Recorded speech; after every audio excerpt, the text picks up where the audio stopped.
نحمده ونصلي على رسوله الكريم اما بعد فاعوذ بالله من الشيطان الرجيم بسم الله الرحمن الرحيم وقضى ربك الا تعبدوا الا اياه وبالوالدين احسانا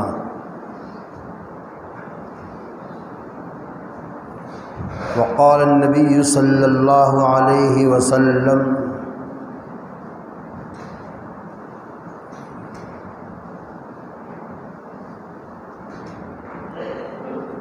لصحابي رضي الله تعالى عنه قال من أبر قال النبي صلى الله عليه وسلم أمك ثم قال من أبر فقال النبي صلى الله عليه وسلم أمك ثم قال من أبر فقال النبي صلى الله عليه وسلم من أمك ثم قال من أبر فقال النبي صلی اللہ علیہ وسلم اباک۔ محترم بزرگوں اور دوستوں، اس آیت پاک میں جو ابھی آپ کے سامنے پڑھی گئی، ماں باپ کے ساتھ اچھا سلوک کرنا اور ان کی عظمت، ان کی اہمیت کو بیان کیا گیا ہے۔ حدیث پاک میں بھی ماں باپ کی اہمیت اور عظمت اور فضیلت کو بیان کیا گیا ہے۔ ارشاد فرمایا، اور اللہ تعالیٰ نے حکم دیا، تیرے رب نے حکم دیا، اللہ تعبدوا الا ایاہ، کہ اللہ کے سوا کسی کی عبادت نہ کرے۔ ایک حکم۔ دوسرا حکم دیا وبالوالدین احسانا، اور اپنے والدین کے ساتھ اچھا سلوک کریں، ان کے ساتھ احسان کا معاملہ کریں، ان کے ساتھ اچھا برتاؤ کریں۔ یہ تو ہے قرآن کریم کی آیت پاک کا ترجمہ۔ حدیث پاک میں ایک صحابی حضور اقدس صلی اللہ علیہ وسلم کے پاس آئے اور آ کر عرض کیا، من ابر، یا رسول اللہ میں کس کے ساتھ سب سے اچھا سلوک کروں؟ سب سے زیادہ نیکی کا معاملہ میں کس کے ساتھ کروں؟ احسان کا معاملہ کس کے ساتھ کروں؟ حضور اقدس صلی اللہ علیہ وسلم نے ارشاد فرمایا، امک، اپنی ماں کے ساتھ اچھا سلوک کرو۔ پھر ارشاد فرمایا، پھر عرض کیا اس صحابی نے، یا رسول اللہ من ابر، کس کے ساتھ میں زیادہ اچھا سلوک کروں؟ پھر آپ نے یہی ارشاد فرمایا، امک، اپنی ماں کے ساتھ اچھا سلوک کرو۔ تیسری بار پھر سوال کیا، پھر کہا من ابر، سب سے زیادہ اچھا سلوک میں کس کے ساتھ کروں، برتاؤ؟ آپ نے ارشاد فرمایا، امک۔ چوتھی بار جب سوال کیا، یا رسول اللہ میں سب سے زیادہ اچھا سلوک کس کے ساتھ کروں؟ تو آپ صلی اللہ علیہ وسلم نے ارشاد فرمایا، اباک، اپنے باپ کے ساتھ اچھا سلوک کرو۔ تو اس حدیث پاک میں ماں کی اہمیت کو باپ سے بھی زیادہ بیان کیا ہے۔ کیوں؟ حملتہ امہ کرہا ووضعتہ کرہا وحملہ وفصالہ 30 شہرا۔ بچہ جب ماں کے پیٹ میں ہوتا ہے کس قدر وہ تکلیف اٹھاتی ہے، اس کی وجہ سے پھر وہ اس کو جنتی ہے تو کتنی پریشانی، جان تک کا خطرہ ہوتا ہے۔ تو باپ کے مقابلے میں ماں نے زیادہ مشقت برداشت کی ہے، اس لیے اس کا حسن سلوک کا معاملہ اس کے ساتھ اور زیادہ بڑھا دیا گیا، اس کی اہمیت اور بڑھا دی گئی۔ ماں باپ کے ساتھ اچھا سلوک۔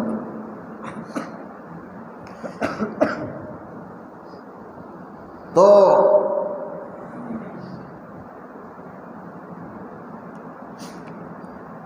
ماں باپ کے ساتھ پوری انسانیت میں سب سے زیادہ ماں باپ کے ساتھ اچھا سلوک ہونا چاہیے۔ ان کا درجہ سب سے بڑا ہوا ہے، اللہ اور اس کے رسول کے بعد زمین پر سب سے بڑا درجہ ماں باپ کا ہے۔ البتہ بیوی کے لیے شوہر کا درجہ ماں باپ سے بھی اوپر ہے، لیکن وہ عورت کا مسئلہ ہے، وہ بیوی کا مسئلہ ہے۔ مرد کے لیے تو سب سے زیادہ اہم ماں باپ ہی ہیں۔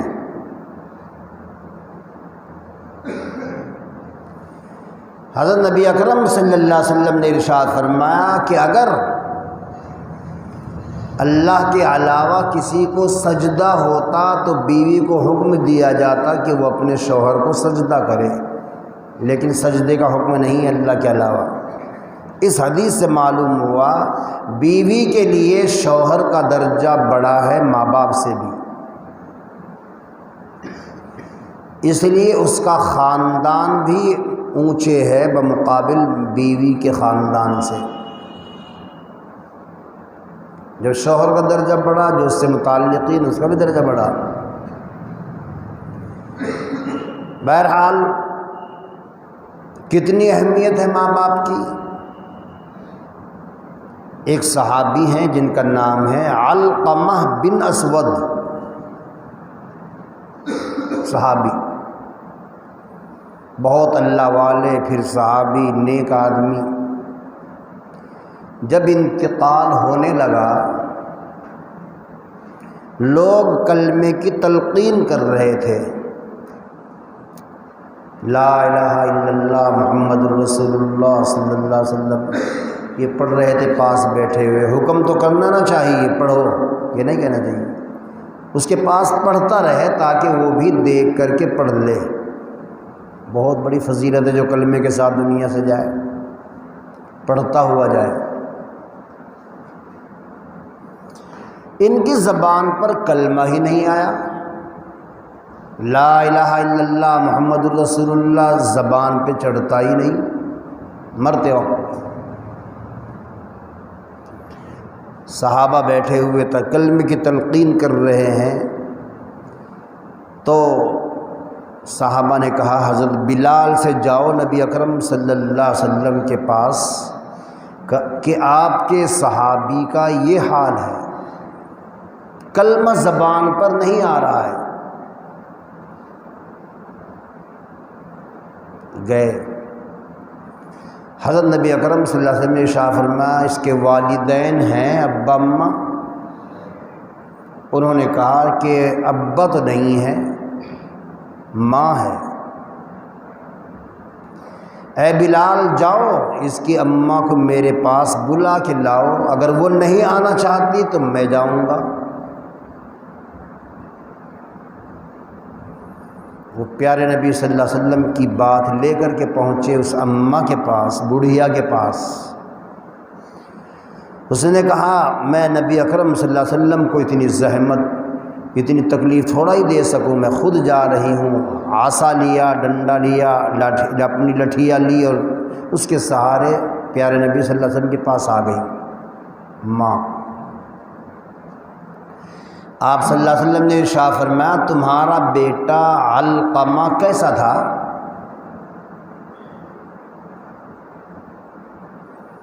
کہنے لگی میرا بیٹا علقمہ بہت نیک آدمی،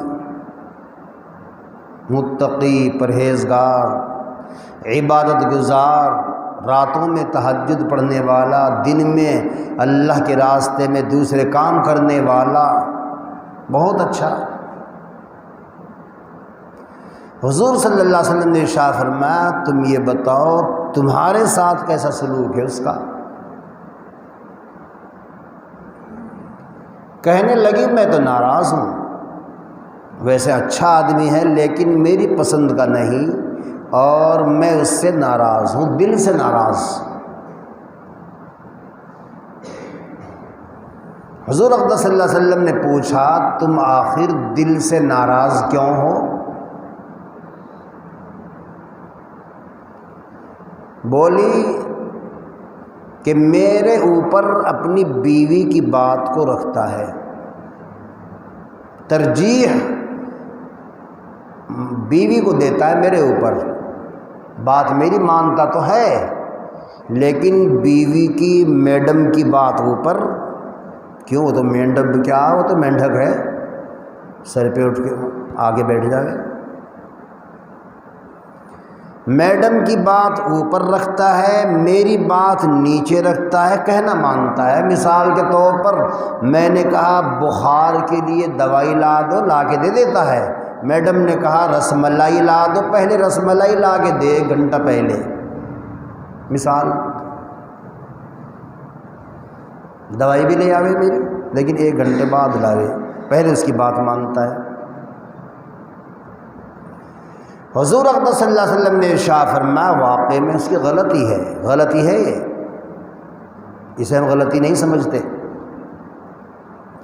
آپ صلی اللہ علیہ وسلم نے ارشاد فرمایا سمجھ میں آ گئی بات، اتنی ہی بات سے پکڑ آ گئی، کلمہ زبان پر نہیں آ رہا ہے، اور ماں کی ناراضگی اپنے جگہ پر صحیح۔ تو آپ صلی اللہ علیہ وسلم نے ارشاد فرمایا تمہارے بیٹے کے منہ میں کلمہ نہیں آ رہا ہے، زبان پہ کلمہ نہیں آ رہا ہے، وہ لا الہ الا اللہ نہیں پڑھ پا رہا ہے، معاف کر دو۔ نہیں معاف کر نہیں سکتی، بہت دل کو تکلیف ہوتی تھی ہر روز جب اپنی بیوی کی بات کو اوپر رکھتا تھا، میری بات کو نیچے رکھتا تھا۔ ہر گھر میں یہی لگائی نے کوئی بات کہی سر آنکھوں پر، ماں کو کیا کہ چپ بیٹھی رہے، عام ماحول ہے، بڑی غلطی ہے۔ کوئی سے عقل مند کو پوچھے بھائی لگائی نے، اس میڈم نے تجھے جنا ہے یا تیری ماں نے؟ ماں نے جو پیدائش کے وقت میں اور حمل کے زمانے میں 9 مہینے جو پریشانی برداشت کی ہے، بیوی نے کہاں کی وہ؟ تو کس کا حق بڑھا؟ ماں کا حق بڑھا ہوا ہے۔ معاف نہیں کیا۔ آپ صلی اللہ علیہ وسلم نے ارشاد فرمایا اے بلال ایسا کرو جنگل سے ابھی لکڑیاں لاؤ، ہم اس کے بیٹے کو آگ جلا کے لکڑیوں میں اس پہ ڈالیں گے۔ اب ماں تو ماں ہے، ماں نے کہا میری آنکھوں کے سامنے میرے بیٹے کو جلایا جائے، یا رسول اللہ مجھے یہ برداشت نہیں۔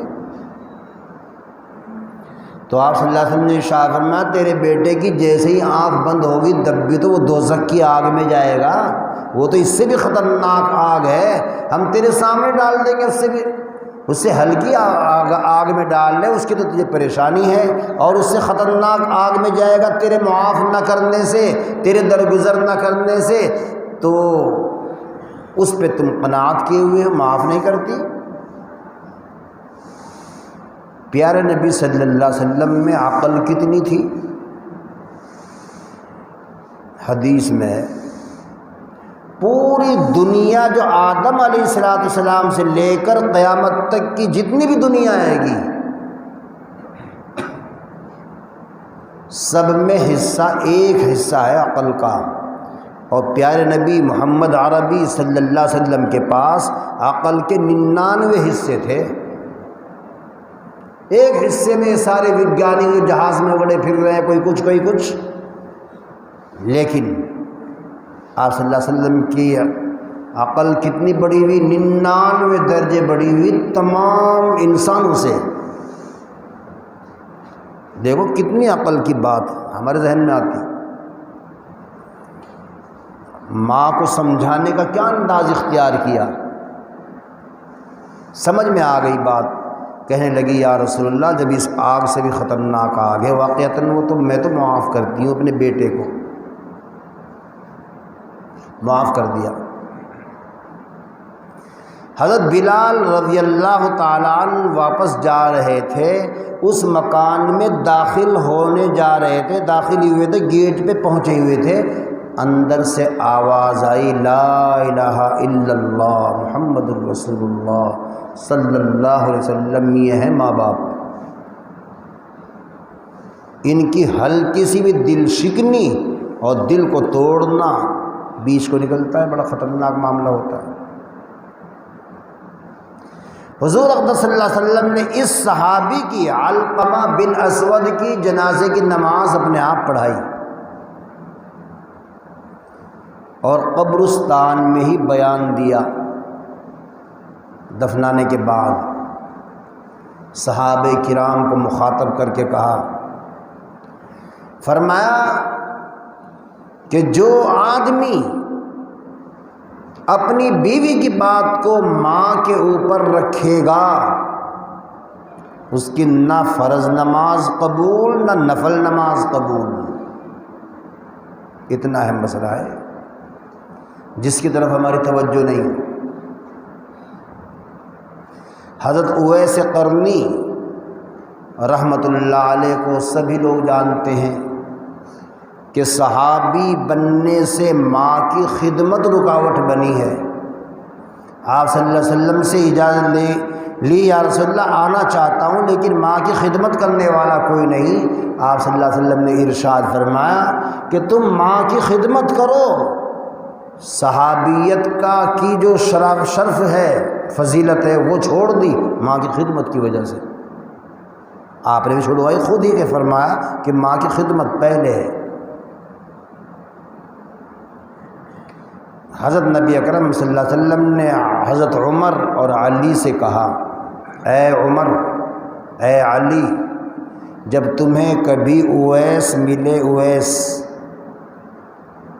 قرنی، تو تم اپنے لیے دعائے مغفرت کرانا،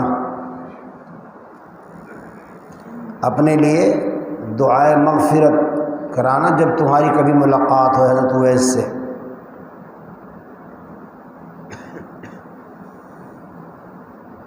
حضرت عمر رضی اللہ تعالیٰ عنہ تلاش میں تھے، کون اتنا بڑا صحابی اور دعا کرا رہے، کس سے؟ تابعی سے، صحابہ کے درجے میں کم تھے، ان سے دعا کرا رہے ہیں۔ کون؟ عمر اور علی ان کو حکم دے رہے ہیں۔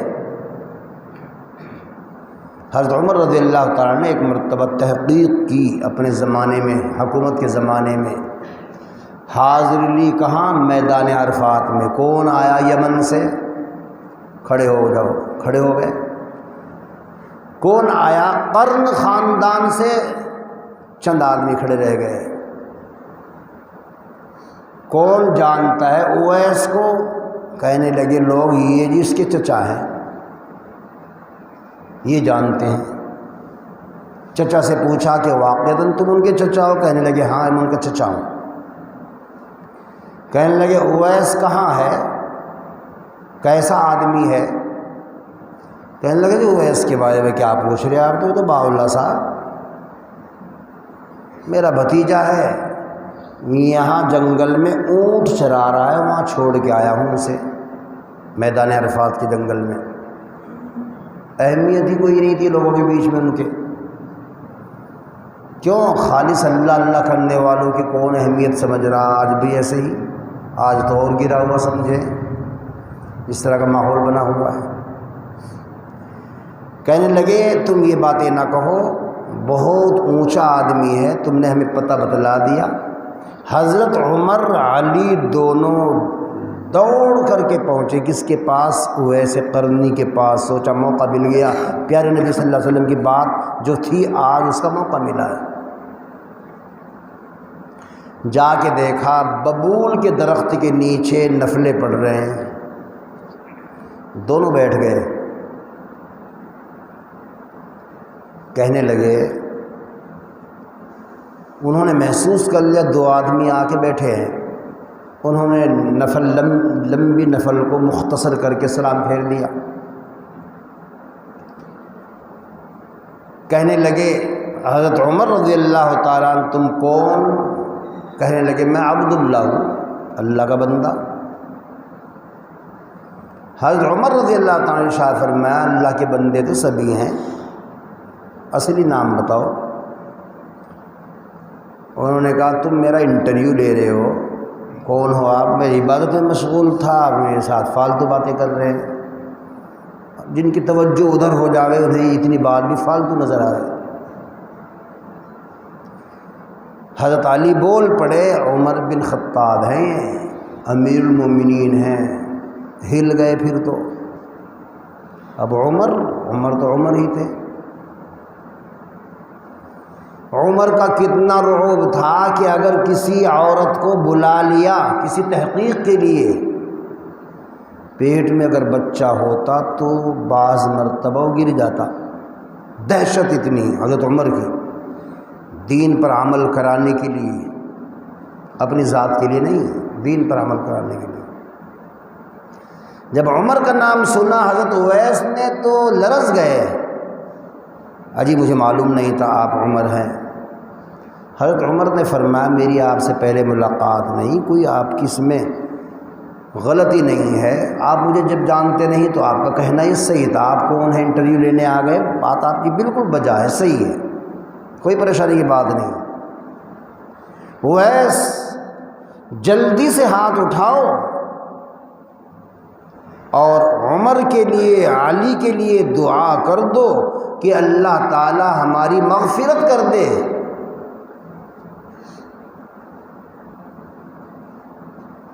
ہم نے پیارے نبی صلی اللہ علیہ وسلم سے سنا ہے اپنے کانوں سے کہ اویس نے اپنی ماں کی ایسی خدمت کی، ایسی خدمت کی، ایسی خدمت کی، جب وہ ہاتھ اٹھاتے ہیں خالی ہاتھ واپس ہوتے ہی نہیں۔ اس لیے اے اویس ہمارے لیے دعا کرو۔ دعا تو کرانی ضروری تھی، ان کے تواضع سے بھی کام نہ چلتا۔ کیوں؟ اللہ کے نبی صلی اللہ علیہ وسلم نے فرمایا تھا کہ دعا کرانا۔ انہوں نے ہاتھ اٹھائے اور دونوں کے لیے دعا کر دی۔ کون صحابی، کون عمر بن خطاب، کون علی، کتنا بڑے صحابی دونوں، اور دعا کرا رہے ہیں کس سے؟ حضرت اویس سے۔ ہمارے زمانے میں کیا ہے دعا؟ اجی آخرت تو ہمارا خالہ کا گھر ہے، وہاں کی تو ہمیں کوئی پریشانی نہیں، بس ذرا یہاں کی کر دو، دکان کی، مکان کی، رشتہ ہونے کی، فلاں چیز کی، فلاں چیز کی۔ فائنس پہ ہم نے دکان کر رکھی ہے، کھولی ہے فائنس والی، تو ذرا اس میں برکت کی، اس میں برکت کا کیا مطلب؟ جہاں سود ہو، بیاج کا لین دین ہو، برکت کا تو سوال ہی نہیں، ختم ہو جائے گا، سب ختم۔ بیاج تو اتنی خطرناک چیز، کتنی خطرناک چیز ہے بیاج۔ نبی اکرم صلی اللہ علیہ وسلم نے ارشاد فرمایا جس آدمی نے 1 درہم بیاج دیا، 1 درہم کا مطلب ہے 300-400 روپے۔ ابھی ہم تو 1 لاکھ لائے ہیں، سال میں دینے پڑیں گے 5-4 ہزار روپے، کرنٹ کھاتا، کرشی کھاتا، پتہ نہیں کیا کیا کھاتے لون کے، کئی ہزار۔ اور یہاں کیا فرما رہے پیارے نبی صلی اللہ علیہ وسلم؟ 1 درہم، 300 روپے کے بقدر، 400 روپے کے بقدر، اتنا سا۔ فرمایا جس آدمی نے 1 درہم کا سود کا لین دین کیا، اس کا گناہ اتنا بڑا اپنی ماں سے 36 بار زنا کرنے کا جو گناہ ہوگا، اس سے بڑا گناہ 1 درہم کے سود کے لین دین کا۔ اس حدیث کا ترجمہ جب آ ہی گئی یہ حدیث 3 مرتبہ کیا کرتے ہیں ہم، 3 بار، سارا بیان ایک طرف اور 3 مرتبہ حدیث کا ترجمہ ایک، کافی۔ سود کے بارے میں 2 گھنٹے تقریر کر لو اور سود کی 3 مرتبہ اس کا ترجمہ کر دو۔ سود کی برائی بیان کرنے کے لیے اتنا ہی کافی ہے حدیث۔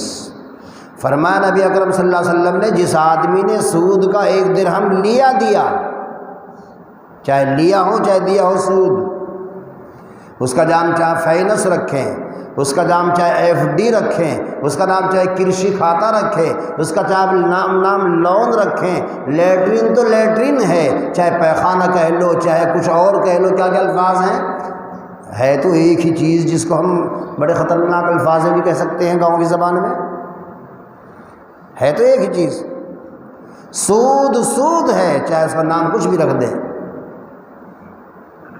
کیا فرمایا؟ جس نے 1 درہم کا سود کا لین دین کیا، اس کا اتنا بڑا گناہ اپنی ماں سے 36 بار زنا کرنے سے بڑا گناہ ہے سود کا لین دین۔ ایک بار اور رہ گیا ترجمہ، پیارے نبی صلی اللہ علیہ وسلم نے فرمایا جس آدمی نے سود کا 1 درہم لیا دیا اپنی ماں سے 36 بار زنا کرنے سے بڑا گناہ ہے۔ اللہ تعالیٰ اس برے فعل سے ہم سب کی حفاظت فرمائے۔ 98% 95% لوگ اس میں پھنسے ہوئے ہیں، کوئی کسی حساب سے، کوئی کسی حساب سے، کوئی کسی حساب سے۔ مسلمان دینے میں زیادہ ہے، الحمدللہ لینے میں کم ہے۔ نہ دینے میں ہونے چاہیے نہ لینے میں ہونے چاہیے، گناہ دونوں کا برابر ہے۔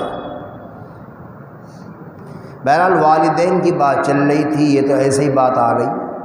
نبی اکرم صلی اللہ علیہ وسلم نے ارشاد فرمایا جس آدمی نے،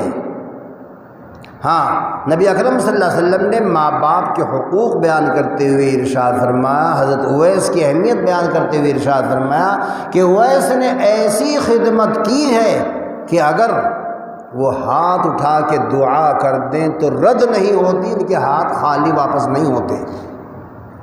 ایک حدیث میں ہے کہ انہوں نے والدین کی اتنی خدمت کی کہ جتنی قبیلہ فلاں قبیلے کی بکریاں ہیں ان کے بال ہیں، اتنے لوگوں کو وہ مغفرت کرا کے ان کی سفارش کر کے جنت میں لے جائیں گے۔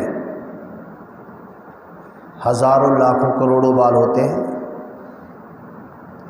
تو یہ ہے ماں باپ کی اہمیت، ماں باپ کی فضیلت، جس کو آج ہم جس کی طرف سے بڑی غفلت، اور اس موبائل نے آ کے جہاں اور نقصان کیے، سب سے بڑا نقصان ایک یہی ہے، ماں باپ شادی سے پہلے ہی نافرمان ہو جاتے ہیں، بھائی یہ کام کر لیں، نہیں آ رہا ہوں، کیوں؟